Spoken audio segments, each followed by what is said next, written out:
This episode is a more detailed follow-up to my 2017 video, Who Controls All of Our Money?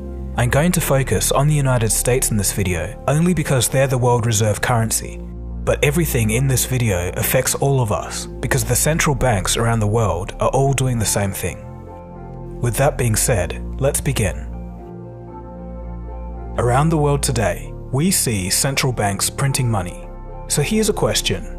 We're told from a young age that money is hard to come by. We should study to work our whole life to earn it.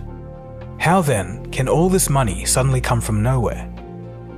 How is money created? Who's going to pay it back? What exactly does all of this mean? And what's going to happen next? In this episode, we'll explore the 3 ways that money is being created and some of the consequences that are going to happen. I'm also going to show you the true origins of wealth inequality. If you watch this episode the whole way through, you should have a well-rounded idea of what's going on today. It's important for people to know. I'm really just trying to help with that. This journey starts off simple enough, but by the end, you'll start to see the insanity of what we're dealing with. You are watching Cold Fusion TV.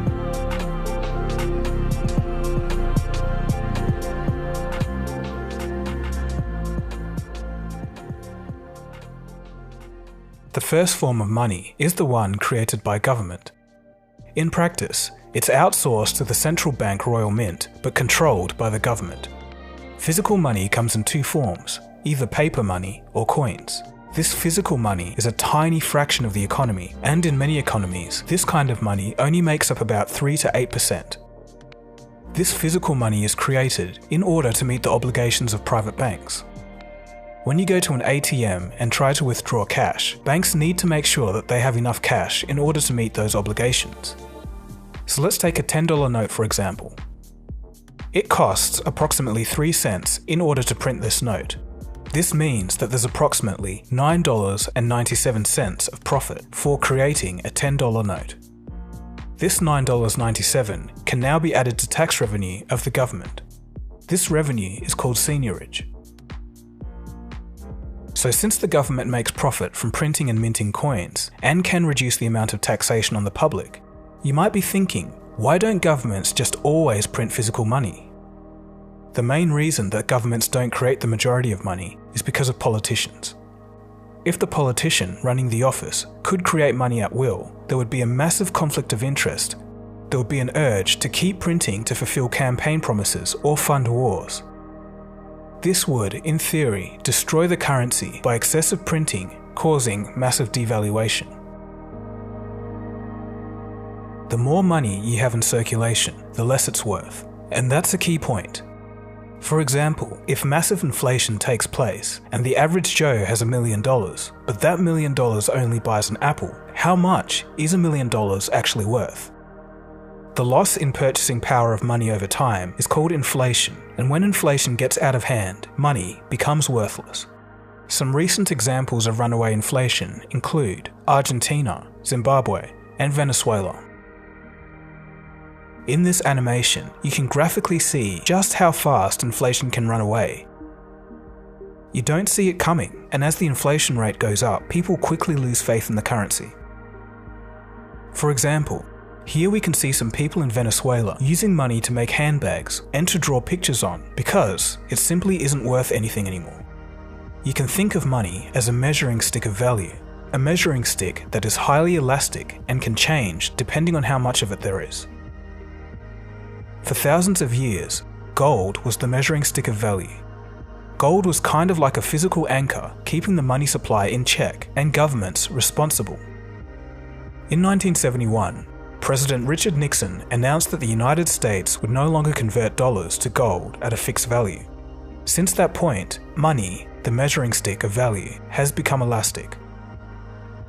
Since the US dollar backs all other currencies as a reserve currency, Nixon's decision changed the world. In all of this, you might still notice that despite politicians supposedly not being able to influence money creation, it's happening anyway. This may cause problems, as we'll see later in the episode. So to recap, the government creates physical forms of money, like notes and coins. Only about 3 to 8% of money is made this way. Seigniorage is the income from that physical money. This income is both a benefit to the government and the taxpayer. It reduces debt for the government and reduces the burden on the individual taxpayer.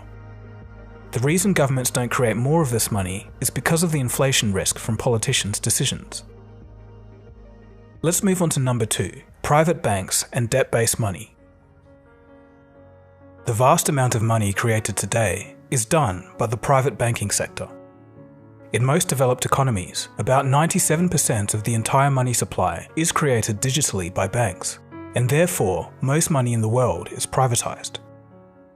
Banks invented digital money when they managed to persuade lawmakers after many early bank runs.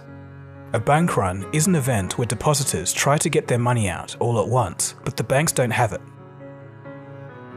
From these events, banks argued that they should be legally allowed to create more deposits than actually exist based upon debt, and this is how governments outsourced the creation of digital money.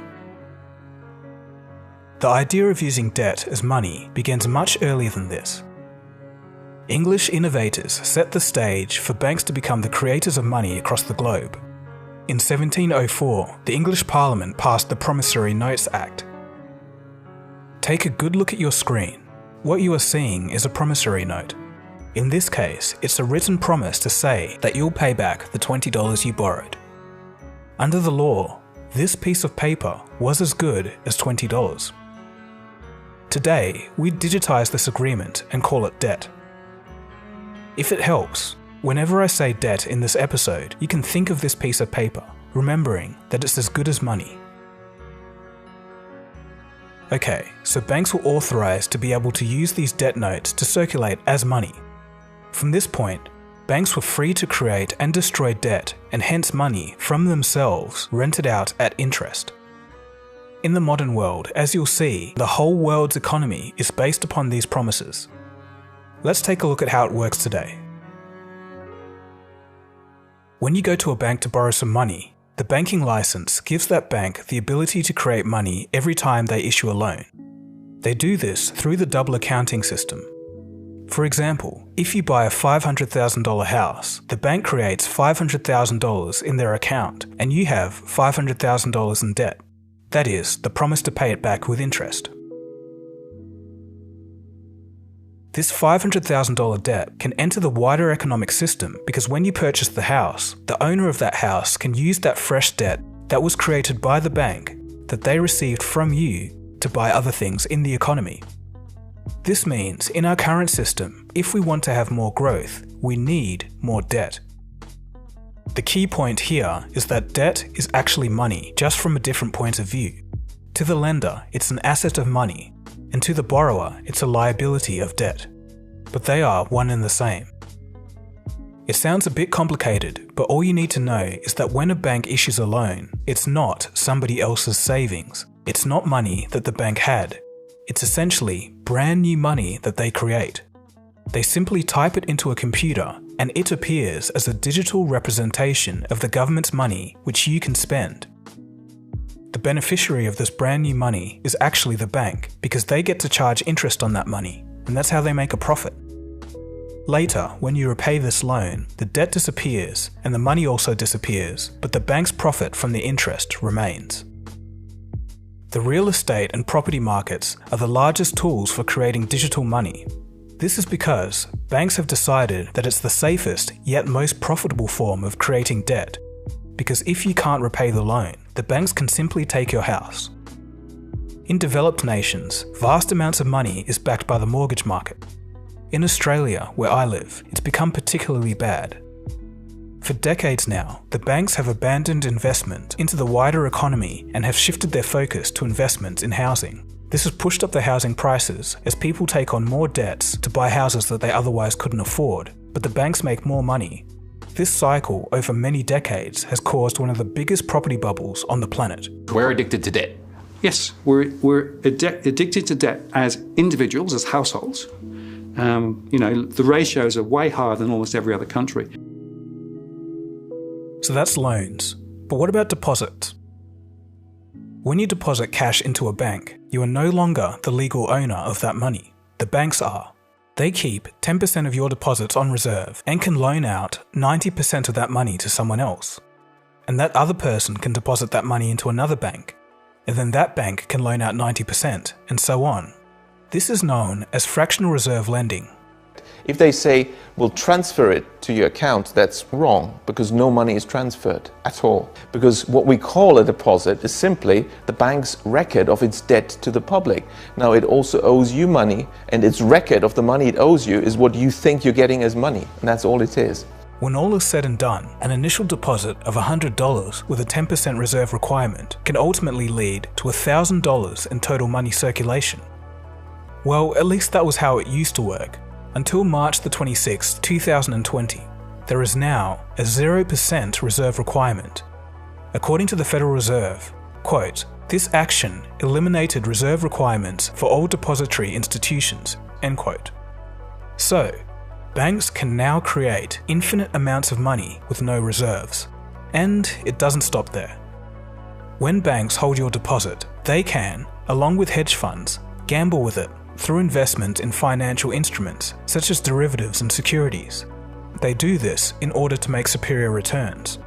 Most of the time, these instruments are basically just bets on if the price of an asset will rise or fall. But when taken to the extreme, it can get ridiculous. Remember in my Enron video how I talked about how they use financial instruments to bet on the weather? These crazy classes of financial instruments is what brought down the housing market and the subsequent global economy in 2008. But the problem today is that banks are playing with so many derivatives, sometimes stacked on top of each other, with leverage multiplying factors, that nobody actually knows how much money is tied up in this gambling. Some estimates put the derivative market at over $1 quadrillion, over 10 times the global economy. In booms, everyone takes on debt, that is, loans from a bank, and they spend it on things that they normally couldn't afford, but this causes economic growth. Eventually, people can't afford to take on more debt and can't pay it back. The banks stop lending and defaults start to take place, and the economy takes a downturn. This is natural and has happened over centuries. But in 2008, everything changed. The world didn't want to go through the pain of a downturn, and some analysts mark this as the very point that the real economy died. In 2008, banks had become so large, intertwined, and integral to the supply of money that when they were about to collapse, the governments had to use the central banks to bail them out. Remember, banks are creating 97% of all money as debt, and if this can't be paid back, it can cause a systemic failure, a risk of collapse of the entire global monetary system. Since 2008, the economy was dead, but has been on life support ever since. A decade of hyper-low interest rates, which basically make the cost of borrowing money free, have caused market distortions so large that it's compounded the entire problem. It was short-term gains for the consequence of long-term pain. When private banks make risky bets and incur losses, central banks can rescue them with their infinite wallet, as mentioned by Fed Chairman Jerome Powell in a recent interview for CNBC's 60 Minutes. Fair to say you simply flooded the system with money? Yes, we did. That's another way to think about it. We did. Where does it come from? Do you just print it? We print it digitally. So we, as a central bank, we have the ability to create money digitally, and we do that by buying treasury bills or bonds or other government-guaranteed securities, and that actually increases the money supply. But by law, Chairman Powell's Federal Reserve can only lend money that must be paid back. We'll get to central banks in the next section. But as you'll soon see, we have to pay these debts back. All of this money that's being created is like that piece of paper we saw with the promise on it. Except it's signed by all of us, and we signed that we're going to pay this back through taxation. Us and our future generations. It's important to note that governments don't actually support the people. It's the people that support governments through taxation. Taxation and trade are the two major ways that governments can raise money. This raised money is used to pay back the central bank loans with interest. So when governments use the central banks to bail out private banks for their risky behaviour, The governments are left with the debt, which eventually has to be paid back by the taxpayers in the future. So to recap, private banks create the vast majority of money, about 97% of it, and they do so by creating loans, which is debt. The process is as simple as typing numbers into a computer. Banks can, to an extent, spend and gamble consumer deposits as they legally own it. Too big to fail banks are backed up by the central bank, creating a moral hazard. And that brings us to the final and most insane form of money creation: central bank digital money. The third form of money is quantitative easing, or QE. Quantitative easing is a new form of money that was invented by the Japanese central bank in 1989. It was later popularized by the Federal Reserve in the United States during the 2008 crisis.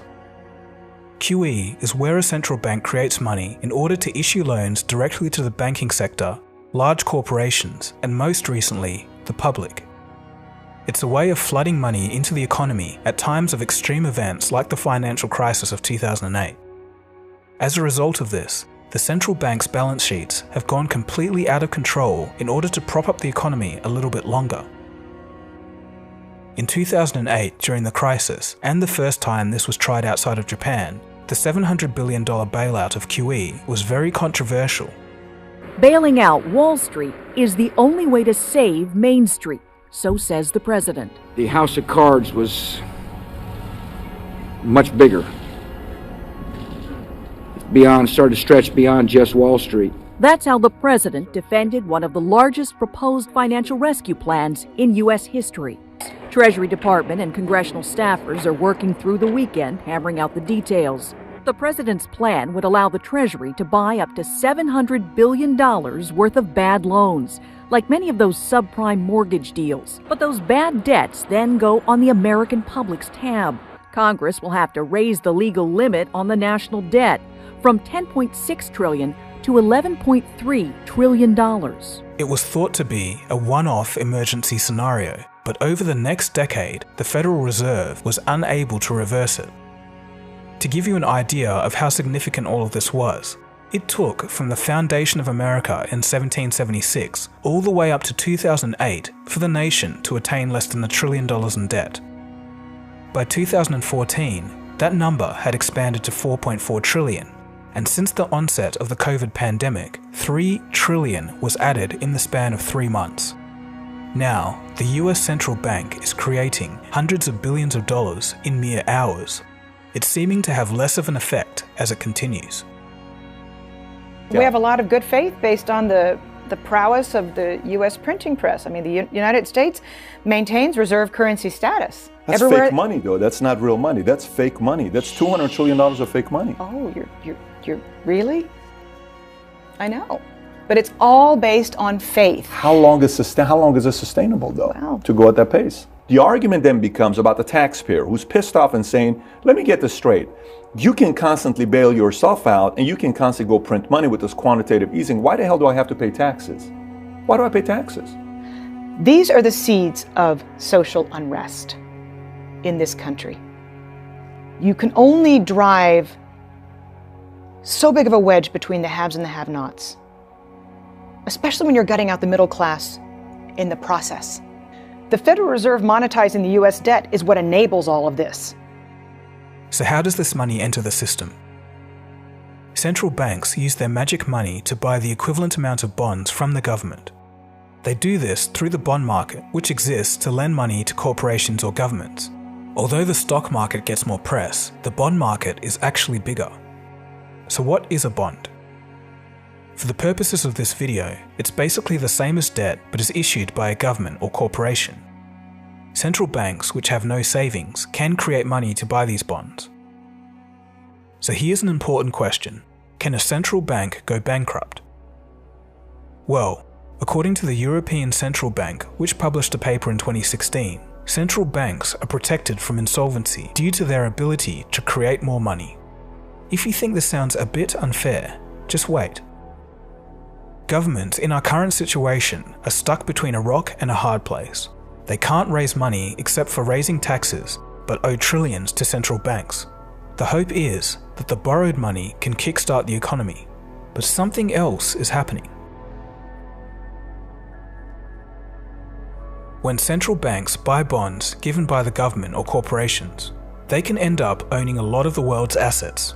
For example, the balance sheet of the Japanese central bank is bigger than the entire GDP of Japan. They own 80% of their stock market. That's right, the Central Bank of Japan is their stock market's largest shareholder. The Swiss central bank owns $90 billion in American stocks, including Apple, Microsoft, Google, and Amazon. When I first heard of this a few years ago, I simply couldn't believe it was legal.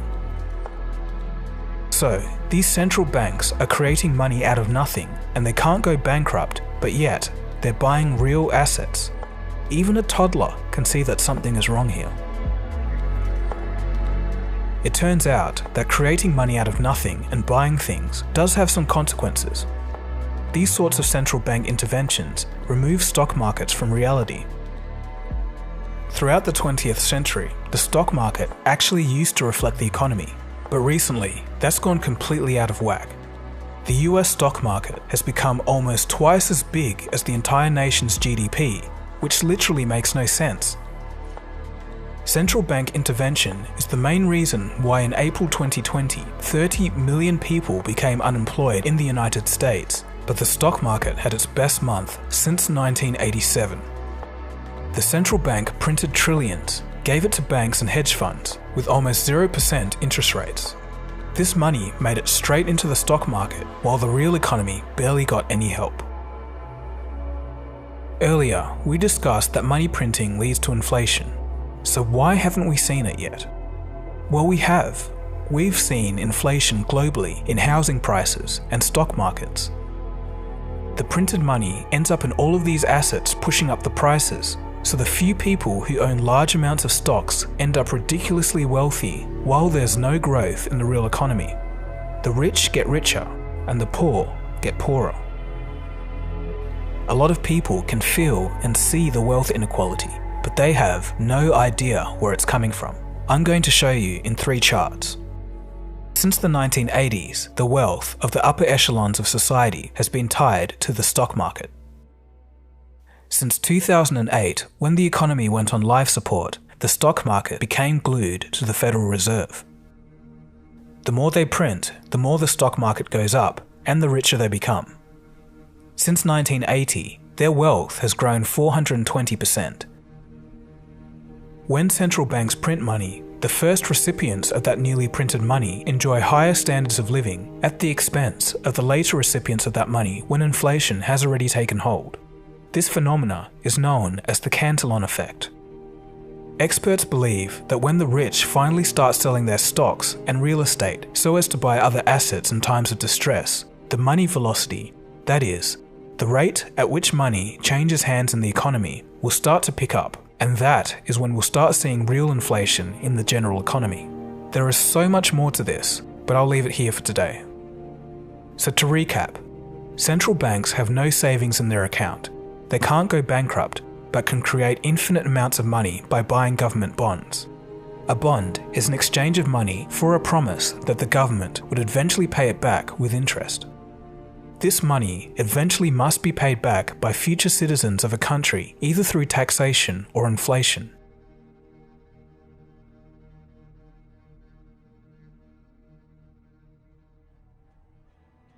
So what do we do? It's clear that people out there who have lost their jobs need help. Though, just in my opinion, I think printing money is only a band-aid. The real solution was in the past. Decades ago, societies and nations should have focused on wealth creation instead of excessive housing, financialization, and gambling. That is, banks should have made loans to productive areas of society. Small and medium businesses, entrepreneurs, education, manufacturing, innovation, research and development, all of these kind of things. Just imagine how our world would be today if banks invested hundreds of billions of dollars into these kind of things instead of property or gambling on if the price of something will go up or down. Just imagine. It's riskier for the banks, but the benefits lead to more jobs, more innovation, better competition, and better living standards in the long run. Also, governments can collect more taxes from these incomes without necessarily raising taxes. These extra taxes from generally higher living standards can then be spent on social programs to help those who are truly in need. You can print money, but you can't print wealth. But focusing on wealth creation and productivity takes time, effort, and hard work, and it just seems today that people don't have the appetite for that. And frankly, it's too late for this option. If we focused on funding wealth creation before COVID hit, all of our economies would be much less fragile. Most individuals and businesses would have a healthy amount of savings to ride it out, like in the late 20th century. But for now, we're just going to have to deal with the consequences of a fragile system. So what's going to happen next? In my view, I think this is all going to lead to something very big and unpleasant over the next decade. I don't know how it's going to look like, but it may involve massive amounts of inflation and slow economic growth, a situation known as stagflation. This happened in the 1970s, but this time it could be much worse due to excessive amounts of debt with the added effect of social instability. The mainstream view is that eventually the world will lose faith in the US dollar, though some macroeconomists think that the American dollar may actually rise in value as other nations try to sell their goods or exchange falling currencies for the US dollar because it's the cleanest economy out of a world of falling economies. This is called the dollar milkshake theory. Some people think that digital stablecoins will be able to solve a lot of problems. There are others still who argue that nations can print infinite amounts of money just as long as they keep producing enough goods to pay the interest on the debt that the government owes the central banks. The argument here is that the debt actually never has to be paid back, only the interest. This is called modern monetary theory. I can't comment on if this will work or not. I don't think anyone can, because it's never been tried before.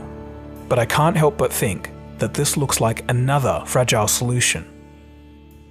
Small communities in Venezuela and a small town in Italy have taken the power back themselves and just issued their own currency. All in all, who knows what's going to work? I have no idea. On the bright side, all of the events to come might spawn massive reform.